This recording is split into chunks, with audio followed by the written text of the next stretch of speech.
I will rain down on a godly ranking firestorm upon you. You're going to have to call the ranking United Nations and get a ranking binding resolution to keep me from ranking destroying you. I am talking scorched earth, mother ranker. I will massacre you. What is going on? How is it going? I got this guy, Thomas Christopher at @ThomasCP_NFL with us today. He, of course, picked Tom Cruise, which is why you got that gem from Tropic Thunder. Tom, we'll introduce you in a second and talk about what you're got going on. But first of all, you've joined Adjust the Ranks. We are here all off-season doing some mock drafts for you weekly. Today, we got a Superflex Tight End Premium 4-round rookie mock. It's rookie draft season. We got to prepare you as much as possible. So please tune in, talk to us in the comments here. We also have our Discord dropped in the comments. We dropped a Discord about 2 weeks ago. That's available for you. So check out the comments here. And if you want the information to join and you don't see it here, just contact us over on Twitter at the Fantasy Football Universe. Also, we have Tom here with us today. You see the list of guests we had on before, and Andrew Erickson up next week. We also have the entire FFU team here going the day after the draft, which is Sunday. I don't know if that's the day after or like hours after the draft ends, but either way, we're there to do a rookie mock draft with you as soon as possible. So that's all the garbage out of the way. Let's talk to this guy here. Tom, how you doing? Thanks for joining us, man. I'm doing good, man. I was curious why you asked about the Tom Cruise question. Now I know, and that was an awesome surprise. Hey, listen, we try to keep it fresh and Adjust the Ranks, do some things that are at least a little bit interesting. You got to hook the people's attention initially. So we're just trying to do what we can do here to get things going. Jamie, what is up? How's it going? We've got Jamie in the chat and a couple of other guys in the draft as well that will kick off in just a few minutes. But Tom, first, why don't you tell the people what you've been going on lately? Because for people who don't know, Tom was my boss a few years ago, really helped me just get out there and get my written content, which I never knew through no fault of Tom and his website, but I never knew that people would not be interested in the written content, which is why we focus on the video content now. But Tom is over at the League Winners, owns the League Winners. And Tom, why don't you tell us what's going on now with you guys? Because you guys got a lot of interesting things in store. I appreciate the flattery. Yeah, we do college football, kind of like college football beat writers in a sense. I like to call us player liaisons because we like to work a lot with players and promote them. We cover a lot of college football teams. Now we're hitting some P4 schools and just kind of traveling the country, trying to put players first and put them in the best position to succeed as they get towards the professional level. Yeah, I love that. And I love the fact that you guys are like in the trenches on the ground floor, like talking to these kids as they rise up. And you're really going to see in a couple of years for sure, some bangers, some guys who pop and you're going to be like, I knew that guy. I talked to him and he's great, or he's a complete dick. Hopefully not, but hopefully he's great and wish him nothing but success. It must be pretty awesome to meet these guys where they're at in college right now. Yeah, and there's definitely both sides of that coin for sure that we've dealt with, but nothing's better than just kind of being there, kind of seeing those kids in person, going to the campuses, going to the stadiums. The atmosphere is, it's incredible to say the least. I love it. So today, once again, we're doing the 4-round rookie mock. So we're going to jump into that. But before we do, Tom, I'm going to make you do what I make everybody do, because why not? Spin the pickerwheel.com, not a sponsor. When we draft our rookie drafts, what we do is, we tend to kind of draft in a vacuum. We say we want to choose the best players. And certainly that strategy is appropriate and probably one of the better strategies. However, when we draft in a rookie draft, in our dynasty leagues, we do not do that. We have teams, we have needs, we have feelings about certain ways. So we're not asking when we spin this wheel, Tom, for you to like completely throw any sort of, value out of the window. But at the same time, if you're looking at the difference between maybe Jackson Dart at the end of the first and a Matthew Golden, maybe your decision is made for you if you have those guys in similar tiers. So these are things we're thinking here. So Tom, as I ask all my guests, do you want to spin the wheel or do you want to defer? I think I got to be gentlemanly and defer, right? Listen, deferring is always the move. I'd say about 80% of people coming on have deferred. It's the right move. It's the only move. And I will be drafting best player available as a result. Once again, and we got the confetti. We try to keep it fun here on the show. We got the confetti here. So best player available, obviously just talking about value, but also the players that we have higher on our board. So that will be a pretty easy one. Tom, you ready to spin? Yeah, let's do it. Maybe I should get pickerwheel.com to get a sponsor. If you're watching from pickerwheel.com, just hit me up. We'll talk about it a little bit. Tom's got a win now build. So for me, Tom, I kind of like to, in these cases, gravitate a little bit more towards guys who I think will have a role right away. But are you feeling, let's say you're pretty much set, you're ready to go. Are you feeling like there's a position that you want more than any other position in your rookie drafts? How do you feel about that going into a rookie draft with the win now build? It kind of varies based on year, year by year, right? Like last year, not necessarily the best running back class in terms of, guys, but this year it's kind of the opposite where there's a couple wide receivers that may, stick out, but really it's a running back heavy class. And, you have Ashton Jeanty there. Yeah, obviously he's the main guy, but I think you kind of group honestly, like the next 8 players and it's kind of like pick your treat, right? Like, Mario Hampton's a great guy. I know a lot of people like Giddens too.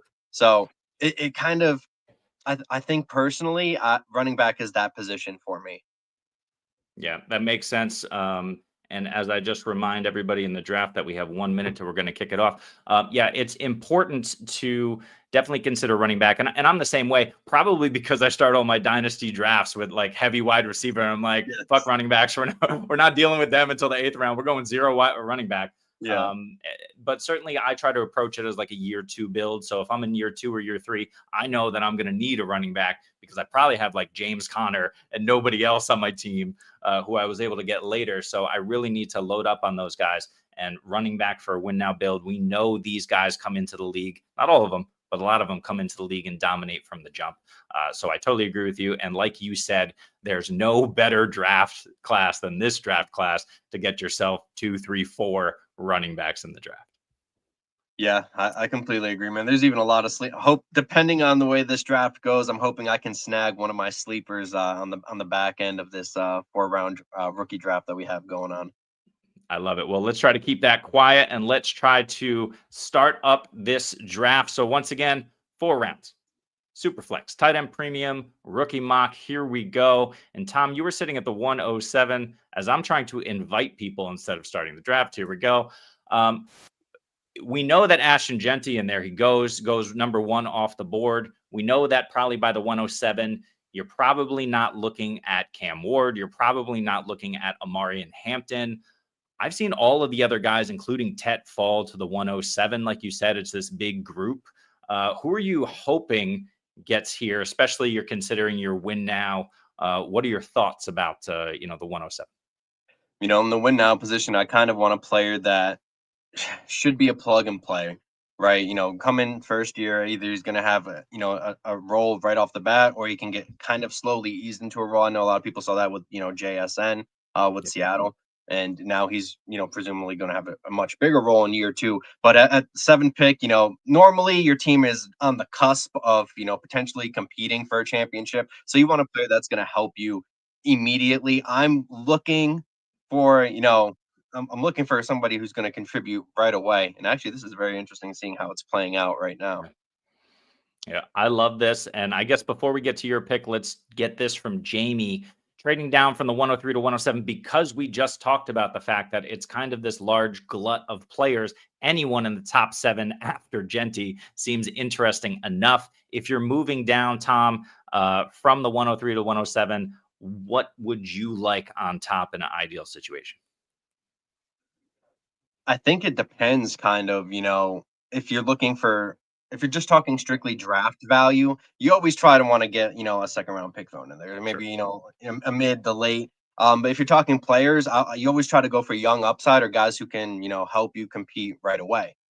So it really just depends on what your team build is. I would have to know more specifically about what that team build is. But if you can try to get a round 2 pick, if you're going draft capital, try to get a round 2 pick on top of that. I mean, you can't go wrong there, right? Yep, I totally agree with that. And I would say too, if you mentioned the player value, I saw somebody trade the 101 for DK, the 103, and like I think another second round pick. And I still want Genty, but it was at least interesting to me that DK has that sort of value in Pittsburgh these days. The value seems to jump back on board, even though he doesn't have a quarterback. Who knows? Maybe the guy you picked at 107 goes to Pittsburgh. What are you thinking about Luther Burden here at the 107? I know he's kind of been getting pushed down on drafts lately. But he's a guy that questions about his potential route running, questions about his ability to play outside, which is a fair question. But I think we're kind of seeing in today's NFL, they're looking for a lot of slot guys, a lot of guys that can be Yeah. versatile. I think Burden is definitely one of those players. He's an early declare player as well, which tends to bode well for the wide receiver position. So he's a player that I think is kind of being slept on, man. I mean, I've taken him. Funny enough, I've taken him in a Devy league, and people didn't expect him to kind of fall off the way he has. And personally, for me, I'm kind of happy I'm getting him here at the 7th pick. Yeah, I don't have any issue with that. Guys like JJ Zacharyson, who was on the show last week, would totally agree with you. He said Luther Burden, wide receiver one, got roasted for it, I'm but close to still that stood too. by it on the show. Yeah. And here it's hard to argue that, especially if he goes back into the first, beginning of the second round. He should have that value, and his athleticism is just crazy. You see how the first round went here after Genty. We had Tet, Cam, Amarian Hampton, Tyler Warren, pretty much chalk at the 105, although you can reorder them how you see fit. And then Hunter, Burden, Trey Henderson moving down to the 108. I love that value for him. Quinchan at the 109, Emeka Igbuka. So we got 3 teammates in a row at the 110. Colston Loveland at the 111. Remember, this is tight end premium. And I went with Shador Sanders. Sanders and Dart, there's a lot of conversation about who might be chosen ahead of the other. But I think one thing is clear at this point. There are going to be 3 quarterbacks taken in round 1, and there might be 4 if Jalen Milroe invited to sit in on the draft as well, with only 13 total invites. So how are you feeling about these quarterbacks at the top? We got 2 guys who run, 2 guys who don't. Who do you like the most, I guess? I mean, Cam Ward is my QB1. I got to see him play in person a couple times. He's a magician, in terms of his escapability. Doesn't I mean, I don't want to say he doesn't offer too much on the ground, but he can escape when he wants to, but he's always looking downfield, which I think is incredibly important for the quarterback position. Shador kind of has that same thing, except not nearly as much with the escapability, and doesn't Agree. provide as much on the ground either.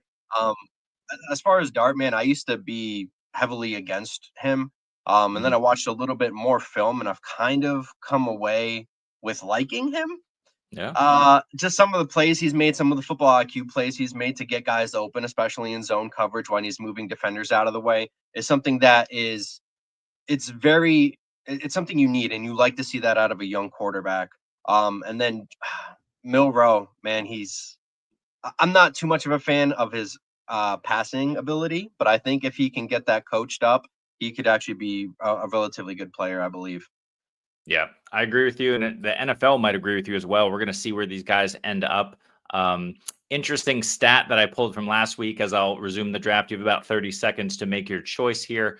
But interesting stat that I pulled up was Jackson Dart and Jalen Milroe, no surprise, almost 40 yards per game rushing. Milroe was a little over that mark, Dart a little under that mark. And then you had Cam Ward about 10 yards per game, like you said, with the escapability. Shador Sanders, any guess on his yards per game rushing throughout his college career? Uh, 2? Like Yeah, close. 2.8? -5 yards per game from Shador. Oh, So man, that's low. yeah, he's not the guy. But look, you could blame a little bit of that offensive line that he had to deal with in Colorado. But also you can blame on the fact that he pats the ball 600 times before he releases it, apparently. So Yeah. Yeah, people don't like that. yeah, hey, listen, as long as he can get it done in the NFL, he's my QB2 at the moment. I do not hate you If you were to say Jackson Dart is your QB2, that's fine. I can't do Milroe over him, but the first round steam is hard to deny at this point. So you saw the first round. Here's the second. We have Caleb Johnson at the 201, Matthew Golden at the 2-2. He's falling. The value is nice there. We got those two quarterbacks we talked about at the 2, 3, and 4. Jalen Knoll, the darling of the process, Jalen Knoll, all the way up at the 205. Another one, RJ Harvey, Mr. Bowling Ball himself at the 2-6. Trey Harris, Cam Scatterbo, Jalen Royals. Everybody loves to talk about Royals, and his Christmas tree reception perception chart just dropped as well. And Dylan Sampson, who I love. So I'm really happy with all of these guys here in the second round. Who's maybe your favorite value outside of the quarterbacks here from who was taken so far? Man, honestly, I really love Jalen Royals. He's just an elite route runner, man. He's physical at the line of scrimmage. He's really good against press. He doesn't allow himself to get bullied. He's good with his leverage in his stems, so he's able to increase the separation once he has it. And, he has strong hands at the point of attack. He's just a guy I really am a huge, huge fan of. And he's kind of falling under the radar in what's, a weaker wide receiver class. Yeah. Yeah, it's hard to argue that. I think the one thing kind of you're arguing here is you have the super big boys, and I'm going to take one of them, and you have the guys who profile a little bit more as the slot guys. So where do they fit? Where do they land? I think that's the question, right? But when you see Trey Harris versus Jalen Royals, depending on where they land and what's available for them with their different skill sets, I think we're going to feel a little bit better about one over the other. Jaden Higgins is that for me, though. I think he goes early second round. I think we see a lot of these wide receivers here between really all the second round wide receivers. We have 5 here in this draft. I think all of these guys are off the board in the second round. What do you say? Yeah, I would tend to agree with that. I think we're going to see a little bit of a push up in that. We're going to see a lot more guys taken in the second round. Yeah. And Matthew Golden, we'll see it. He's got the steam for the first. NFL loves burners. Everybody needs a field stretcher. We'll see it. Jamie sniped you again. Too bad. Thank you so much. Mike says, welcome to the court of Royals. This is Mike of Dynasty Dogs from the FFU. So you got a fan there as well. Let's talk a little bit about Dame Brugler convinced that Tyler Shough is the QB3. I've seen him go in the early third round, late second in one or two of these drafts as a result. Tom, what do you think about Tyler Shough? And is he going to be able to eclipse Milroe or Dart for you? That's hot takey. Listen, I mean, as much as he could be a potentially good quarterback, he's one of the older prospects, and that usually does not bode well, especially at the quarterback position. He's a fine quarterback. Do I think he's going to be an NFL starting quarterback? No, I don't. Yeah, I agree with you. Yeah. I think the concern is age, and I wouldn't even call it a breakout. As you're up here on the clock, you don't call it a late breakout because he didn't break out, but he at least did enough to kind of show you at 25, 26 years old that he has potential to be kind of a backup quarterback. Is he a starter? I don't think so. We'll see. And as Tom makes his selection here, we had Ryan say, if you have the 103 and Cam Ward is available, you can hold him hostage for a QB needy team. This is all great, Ryan. This is a great strategy, but you have to find that trade partner. So be careful of that. Not everyone willing to pay the farm. We're going to see that in the NFL this year, right? We're going to see when, apparently Shedeur doesn't go in the top 3 picks. Mel Kiper and all of these other pundits with their new drafts. They got Carter and Hunter in the top 3 with Cam. If Shedeur doesn't go at 4, I want my Patriots to trade back. I don't know if they do, but certainly the Jags, certainly the Raiders, they all have the opportunity to trade back if someone's hot for Shedeur. So we'll see if that's the case. And Tom added, you can ask for the 27 first as opposed to that year second round pick, as we talked about earlier there. So here we go in the third round. We got a lot of tight ends off the board, which sucks for me because I would love to get one of those tight ends. You see Fannin, Martinez, Ayamanor, Bond, Bashal Tootin. Everybody loves him. Mid-third still seems like a good price for him. Arroyo, Ferguson, Giddens, love Giddens. Mason Taylor, Kyle Williams creeping up. Chris Sims, of course, is wide receiver 2 in the class. Watch out. Everybody thinks Chris Sims is a prophet because he got last year's class right. We'll see. Jack Besh is usually my pick at the 312. I love the value of him after he dominated the Senior Bowl. His tape looks good. I know we don't like some of the measurables here, but everybody in the third round has some, I guess, inconsistent tape or inconsistent athleticism that we don't like to see. And that's why I'm taking Ollie Gordon.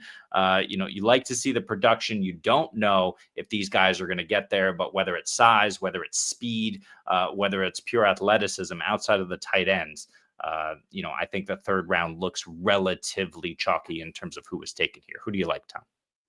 Yeah, absolutely. Honestly, I was debating between Jack Besh and Ferguson because I think Besh is going to kind of play like a big slottish kind of role in the NFL.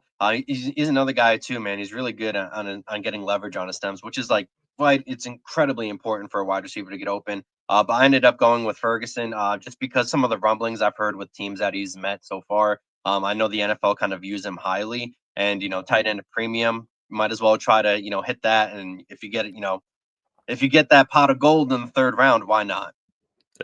Is Ferguson your tight end 3 in the class? Because there's a lot of debate. Some people like Jason Taylor's son. Some people like the guy Cam Ward was thrown to in Arroyo. Some people love Fannin and his production.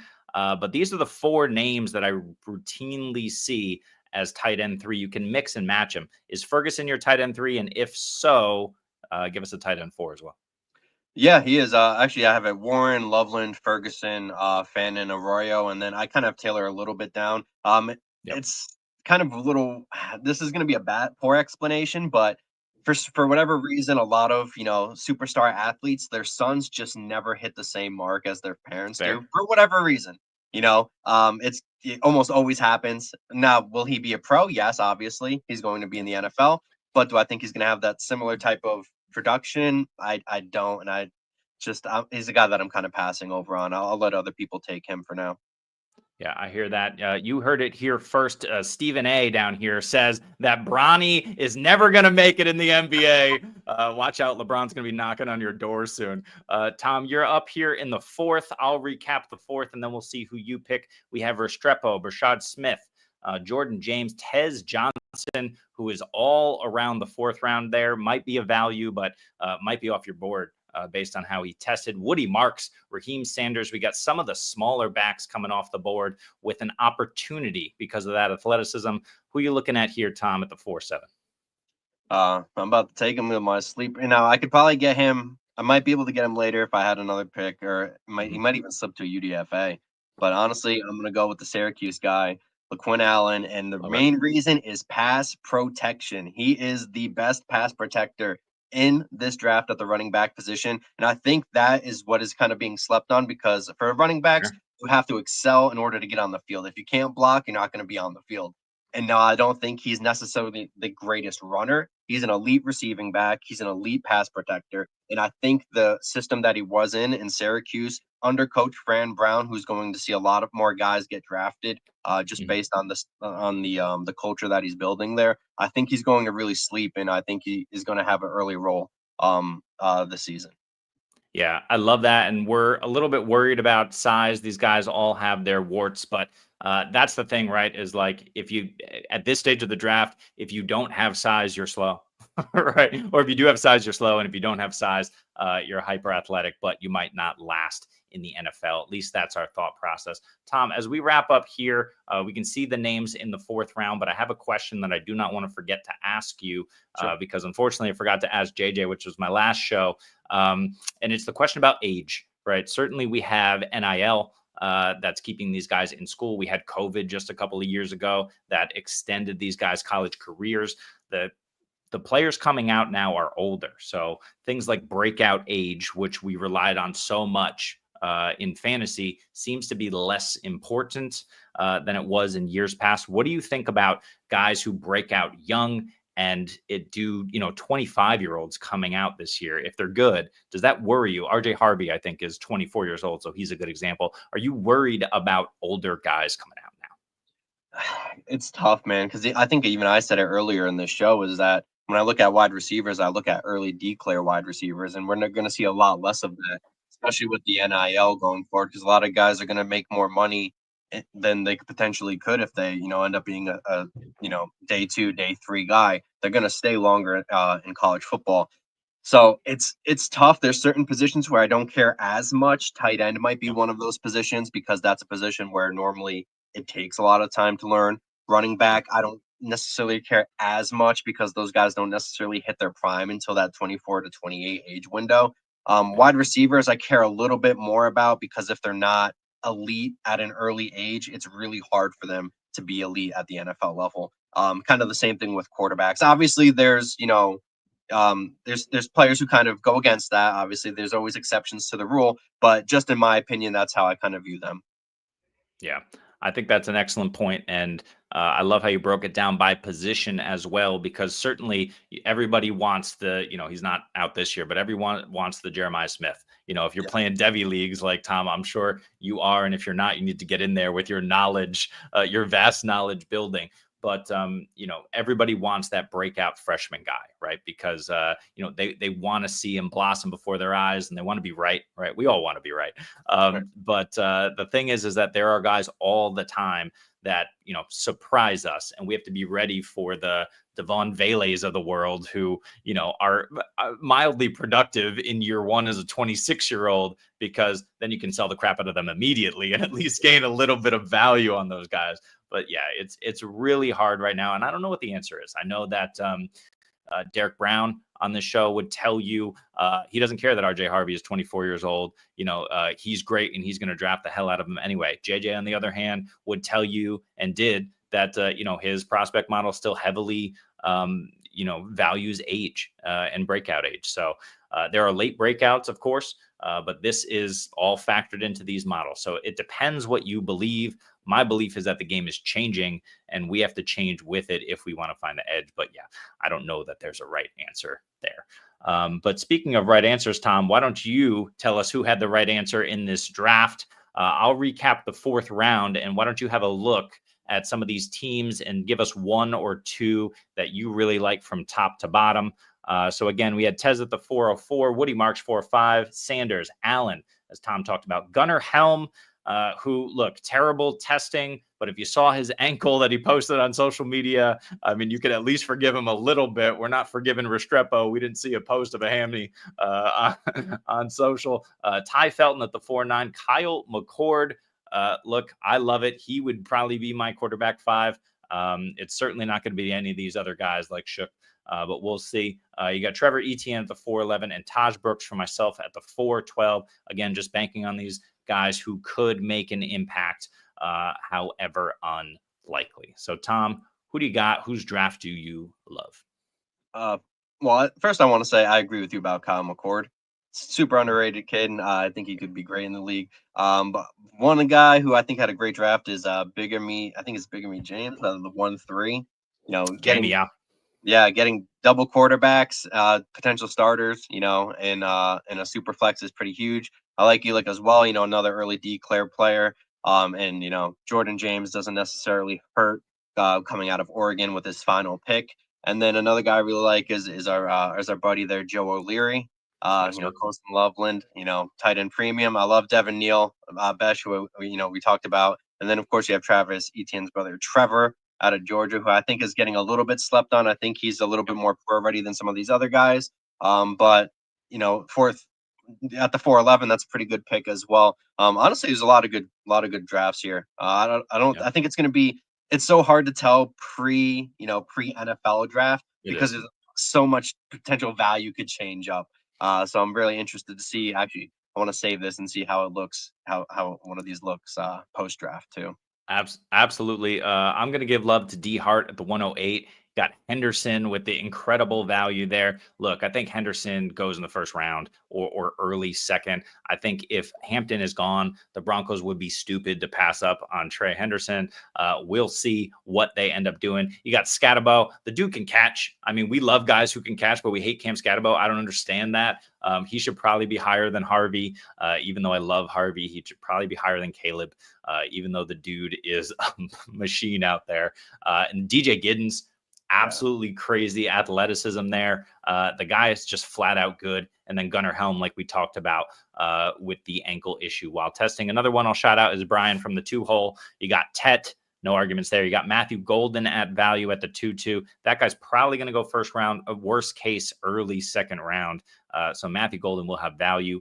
Damian Martinez. I love Martinez. You talked about watching Cam. All the Cam's guys in this draft, they ate last year. They look great. Damian Martinez, no exception. And then Brashard Smith, really hard to hate any of those values there. Love the ones you picked. Love those drafts as well. And then Tom, looking at your draft, how do you feel about how it went down? Do you love it? Mixed feelings? How are you looking at it now? Little bit mixed feelings. I don't necessarily hate Harris, but I think he might be a little one-trick pony-ish at the NFL, where he could be just a kind of more of a deep threat guy than an actual, well-rounded route runner. Ferguson, I think, is a decent pick if I have him as my tight end 3, and I like the Allen pick. Burden, I was really, going back and forth between Burden and Henderson, but I kind of have Burden as like my wide receiver, 2. Nice. So I kind of have to. I got to stick to my rankings there. So I'm fine with what I got. I love it. And for myself, Shador at the 112. Yeah, it's the first time I've seen Shador fall that far. Again, I think it's the look. There's nothing else to talk about right now on social media. People are like, punching holes in every single guy, and Shador Sanders pats the ball 500 times. I think some of these things are silly. But we'll have to see where he lands and where he goes. Sanders or Dart there in a Superflex league. I think both of those guys end up as rookie first-round draft picks when it's all said and done. But we'll see. Higgins, I love the value there. I was really happy with that. Ollie Gordon, I keep picking him at the 312. Would I prefer Restrepo? Maybe. Would I prefer Brashad Smith? Maybe. Would I prefer someone like a Woody Marks? Maybe. So I don't love the Ollie Gordon pick, but it's really hard for me to look at someone who was borderline end of the first round rookie pick, back in January. And now to see how far he's fallen, rightly so. But it's really hard to see him still available in the third round and not pulling the trigger there for me. And then Taj Brooks. I mean, we don't need to talk about any of these guys at the back end of the fourth, but we do need to talk about this in terms of running backs. So I did a study on Reddit about a month ago, now maybe slightly longer. Basically, the idea was looking at all the different positions and which hit in terms of later round NFL draft selections and how they hit for you for fantasy. The answer was they really didn't. You had your outliers, but basically it was somewhere in the neighborhood of 5 to 8% of all of these guys can have a reasonable bench spot on your dynasty roster, and only 2% across the board. I mean, I think it was like 1.6 for tight end and 1.8 for quarterback, and then 2.1, but it was roughly 2% across the board of these guys actually become league winning type guys. So my question to you is, how do you feel about drafting a running back in the fourth round of your rookie drafts if he's taken on day 3 of the NFL draft? Because historically those don't hit. JJ Zachariason also said there's zero correlation between any day 3 draft where they're draft pick where they're drafted, so around 4, 5, 6, 7, and their fantasy success. That's an insane stat to hear. That does not bode well for a lot of people then. Yeah, man. Oh God, I don't necessarily want to go against it because I know that's there's a lot of truth to that. Even just NFL centric stuff, day 3 guys are like a drop in the you're kind of getting lucky if you get a hit on there. Yeah. This year, I don't want to say it's different because then I'm gonna. But this year, maybe I feel a little bit different about the running back class just because there's so many talented guys. I don't think I'd be very surprised if we saw like a workhorse kind of player, come out of that. But potentially a complimentary guy, why not? Yeah. And I will say in that group, um, some people are saying this is one of the best running back drafts in decades. Some people are saying at least since 2017. 2017, we had 30 running backs drafted. In that group of day 3 running backs drafted were Aaron Jones and Chris Carson. So you can have, when you have a lot of running backs, you can have guys who hit for you. Long term and immediately. I mean, Carson would have been long term if not for the ridiculous injuries that guy endured. So, with the sheer volume of backs, I tend to agree with you. One thing JJ said is what it means for me is I'm taking my 3rd round pick and I'm trading it for 2/4 because I just want more shots at it. I thought that was an interesting take. But yeah, it's sad. As I always like to say, just trade the hell out of your 3rds and 4ths the year before so you don't always have to worry about it. Um, we got Jamie saying, thanks for liking this draft at the 103. Thank you, Jamie, for joining us. Always a good time with you, Eric. Taylor at tight end 6 feels like stealing. He's your 3rd tight end, and that's fine. We all have interesting values here at tight end after the top 2, and I don't hate you picking any of them. It's really, really a good draft class for running backs and for tight ends, maybe not for anyone else. So once again, this was Adjust the Ranks. Tom, thank you so much for joining us. We'll do us first because we saved the best for last here at ATR. We have our Discord. It's in the chat right now, Fantasy Football Universe. Please jump in. We just started a couple of weeks ago, so we're just looking for, look, we're not selling you anything right now. We're just a bunch of guys talking ball. So jump in, chat with us. And we kind of soft launched it as well. Maybe we'll hard launch it as the season comes through, hoping to get a bunch of people in there, just sharing as much information as possible, trying to get better all the time. And once again, here is our upcoming list. We've got Andrew Erickson, we've got the FFU team, and more to come in May and beyond. So please, please join us. Thank you for joining us now. And Tom, please tell everybody once again what you're doing, where to find you, and how to get all the info, all the great info on these young college players. Yeah, absolutely. You can find me on my Twitter at ThomasCP_NFL, which is on the screen there. Or you can follow us at the League Winners on Instagram. It's the League Winners. On Twitter, it's League Winners NM right now because for some reason the main one got suspended. Don't know why, but that's kind of Elon's Twitter right now. And then you can also, dude, it's insane. And then you could also find us at the website itself at theleaguewinners.com. And I'm going to be, covering Syracuse this year and Delaware football and a bunch of other stuff. So we kind of got the whole East Side figured out and some West Side stuff too for anybody who enjoys. Nice. So if you want the next Rondé Gadsden or Kyle McCord, this guy's your guy. We'll make sure all that information is linked down below in the description when you rewatch this. So, Tom, thank you so much for joining us. And we will end with a little Jim Carrey because who doesn't like a little Jim Carrey in their life? This has been Adjust the Ranks. We will see you next time. I hate goodbyes.